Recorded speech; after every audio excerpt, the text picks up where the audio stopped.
Hello everyone, welcome back to my channel. এই ভিডিওতে আমি আলিয়া কাট কুর্তি কী করে তোমরা সঠিক নিয়মে সূত্রের সাহায্যে লেস লাগিয়ে ধাপে ধাপে কাটিং এবং সেলাই করবে পুরোটাই দেখাবো। এখানে দেখো, এই আলিয়া কাট কুর্তিটা কিন্তু আমি তোমাদেরকে শাড়ি দিয়ে তৈরি করে দেখাবো। তোমাদের ঘরে যদি এরকম নেট ডিজাইনের শাড়ি থাকে, তোমরা চাইলে এরকম ডিজাইন করে আলিয়া কাট কুর্তি তৈরি করে নিতে পারো। এখানে এর জন্য দেখো, এখানে লাইলিং পিচের জন্য এখানে কিন্তু বাটার সিল্কের পিস নিয়েছি। এখানে বন্ধুরা 4 মিটার মতো কাপড় লাগবে। অনেক ঘের দিয়ে কুচি দিয়ে এই আলিয়া কাট কুর্তিটা তোমাদেরকে আমি কাটিং করে দেখাবো। এখানে বন্ধুরা টপ পার্টটাকে আগে কাটিং করতে হবে। তার জন্য দেখো, টপ পার্ট কাটিং করার জন্য এখানে প্রথমে 2 ভাঁজ করে ঝুলের মাপটা নিয়ে নিচ্ছি। দেখো, এইভাবে করে প্রথমে 23 ইঞ্চি মতো চওড়া করে এখানে বডির চওড়ার মাপটা নিয়ে এটাকে কাটিং করে নেব। বন্ধুরা, এখানে তোমাদের বডি অনুযায়ী যেরকম মাপ লাগবে সেই মতো করে তোমরা কেটে নেবে। এখানে কিন্তু নর্মাল সাইজটা যে 23 ইঞ্চি মতো, এভাবে করে এটাকে আমি কেটে নিচ্ছি। আমার কাছে কাপড় অনেকটা বেশি আছে, এর জন্য আমি কিন্তু 2 ইঞ্চি করে এক্সট্রা নিয়ে এটাকে কেটে নেব। তোমাদের কাছে যদি একটু কাপড় কম থাকে, সেক্ষেত্রে একটু কমিয়ে নিতে পারো, কোনো অসুবিধা নেই। এখানে দেখো, কাপড়টাকে টপ পার্ট কাটিং করার জন্য 4 ভাঁজ করে নিয়েছি। এখানে দেখো, চওড়ার মাপটা নিয়েছিলাম 11.5 ইঞ্চি, ঝুলের মাপটা নিয়ে নিচ্ছি এখানে বন্ধুরা 16 ইঞ্চিতে। দেখো, এখানে কাপড়টাকে কিন্তু 4 ভাঁজ করে নিয়েছি। 4 ভাঁজ করে নিলে বডি পার্ট, সামনের পার্ট এবং পেছনের পার্ট, দুটো পার্টই কিন্তু একসাথে বেরিয়ে যাবে। তারপরে এখানে যে মার্জিনটা দিয়ে রেখেছি, এই মার্জিনের দেখো, আমার নিচের দিকে আছে জোড়া দিকটা এবং এই দিকটায় খোলা দিকটা। এবার এখানে কাঁধের মাপটা নিয়ে নিয়েছি 7 ইঞ্চিতে, এবং 7 ইঞ্চি থেকে এখানে মোহরার মাপটা নিতে হবে 6.5 ইঞ্চিতে। দেখো, এইভাবে করে 6.5 ইঞ্চিতে মোহরার মাপটা নিয়ে নিলাম। এবার বন্ধুরা, গলার মাপটা নিয়ে নিচ্ছি এখানে 2.5 ইঞ্চিতে। এখানে সামনের গলা ভিনেক ডিজাইন করে তৈরি করব, তার জন্য গলার মাপটা একটুখানি কম নিয়ে নিলাম। গলার চওড়াটা এভাবে করে 2.5 ইঞ্চিতে নিয়ে পেছন পাটের ডিপ নিয়ে নিলাম দেখো 3 ইঞ্চিতে, এবং সামনের পাটের ডিপটা নিয়ে নিচ্ছি বন্ধুরা এখানে 6.5 ইঞ্চিতে। সামনের পাটের ডিপ চাইলে তোমরা আর 1 ইঞ্চি বাড়িয়ে কিংবা একটুখানি কমিয়ে নিতে পারো। এখানে আমি নর্মাল যে মাপটা 6.5 ইঞ্চি, সেই মাপটা নিয়ে নিলাম। তারপর এখানে দেখো, এখানে 4 ভাঁজ করে বডির চওড়া নিয়েছি 11.5 ইঞ্চিতে। দেখো, এখানে ফিটিংস মার্কসের মাপটার জন্য এখানে 10 ইঞ্চিতে মাপ নিয়ে নিলাম এবং এক্সট্রা 1.5 ইঞ্চি করে নিয়ে নিলাম। এইভাবে করে নিচের জন্য 1 ইঞ্চি কমিয়ে এইভাবে করে দেখো কোনা করে মার্জিনটা মিলিয়ে দিলাম। এবার দেখো বন্ধুরা, সাইডে 1 ইঞ্চি করে এভাবে তুলে কাটিংটা করে নেব।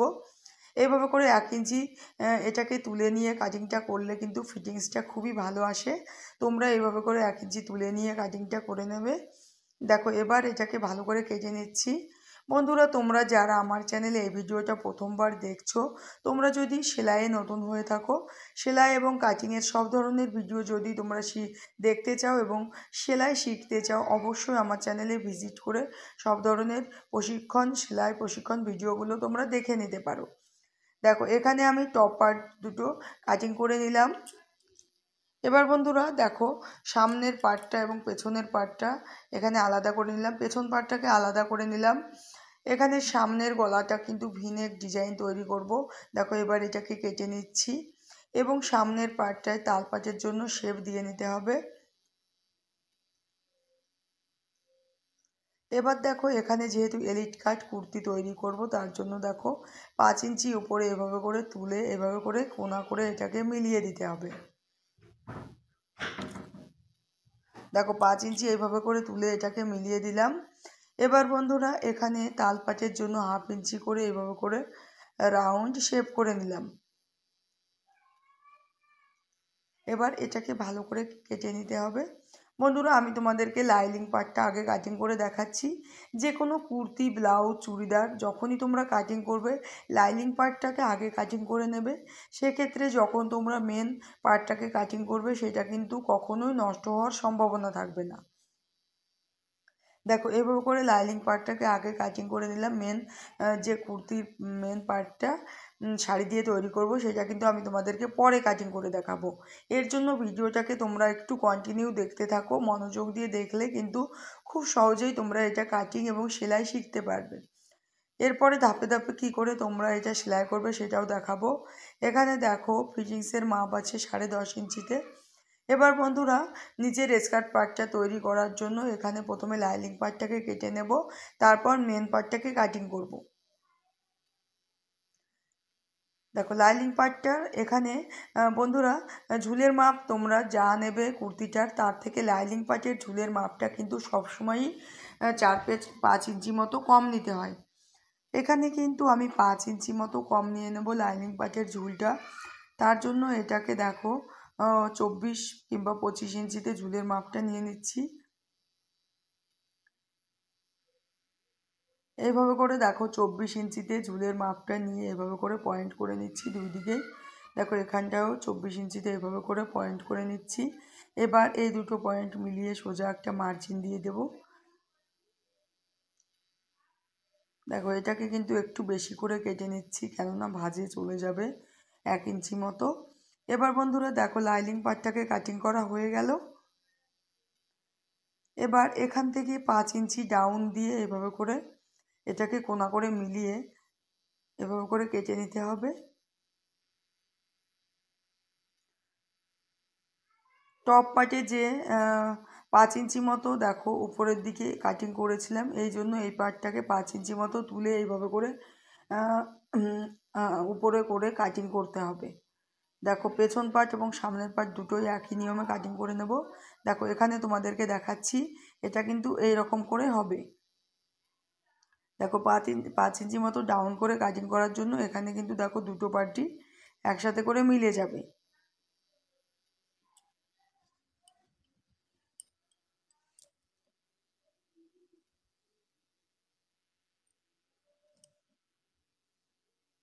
এবার বন্ধুরা পেছনের পার্ট এবং সামনের পার্ট দুটো পার্টই দেখো একসাথে করে কেটে নেব।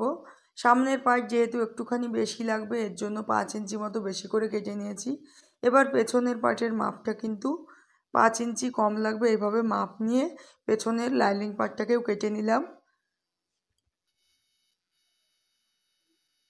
দেখো বন্ধুরা সামনের পার্ট এবং পেছনের পার্টের টপ পার্টটাকে এবং নিচের স্কার্ট পার্ট দুটোই কাটিং করা হয়ে গেছে। এবার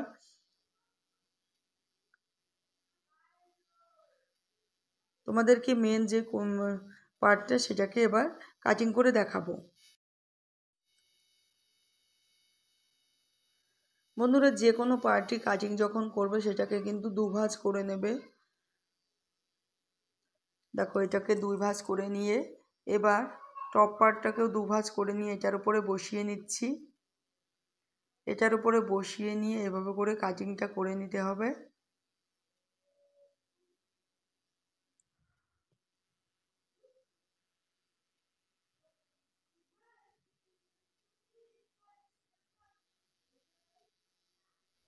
বন্ধুরা দেখো এটাকে ভালো করে টপ পার্টটার মাপ নিয়ে কেটে নিলাম।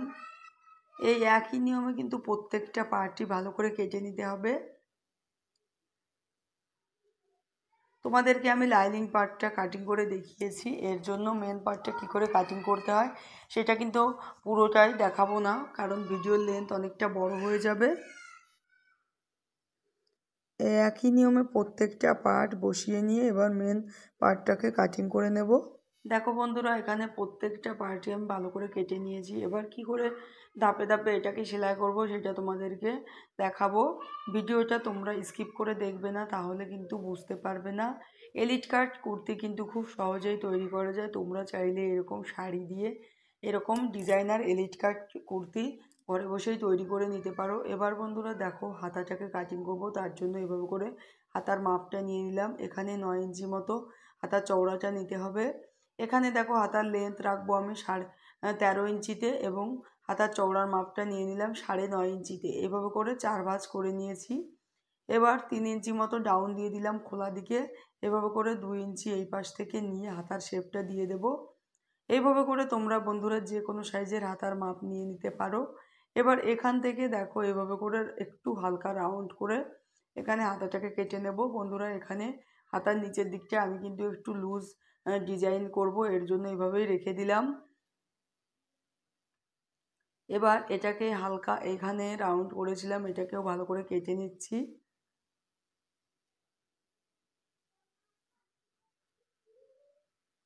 দেখো হাতাটা কাটিং করা হয়ে গেল। এবার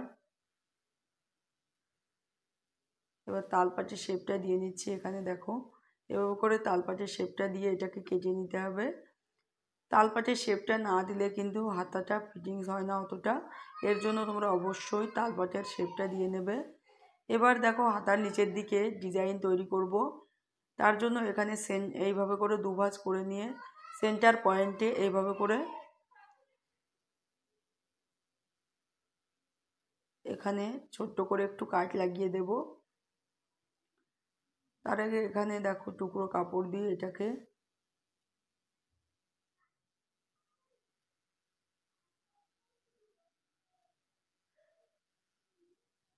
দিয়ে ডিজাইনটা তৈরি করব। তার জন্য এই টুকরো কাপড়টাকে কেটে নিলাম এবং এখানে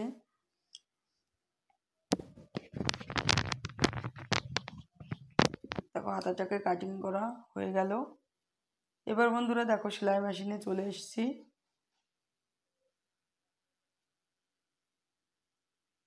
এবার ধাপে ধাপে তোমাদেরকে কি করে এলিট কাট কুর্তি সেলাই করতে হয় সেটাই তোমাদেরকে দেখাবো। ভিডিওটা একটু কন্টিনিউ মনোযোগ দিয়ে দেখতে থাকো।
you.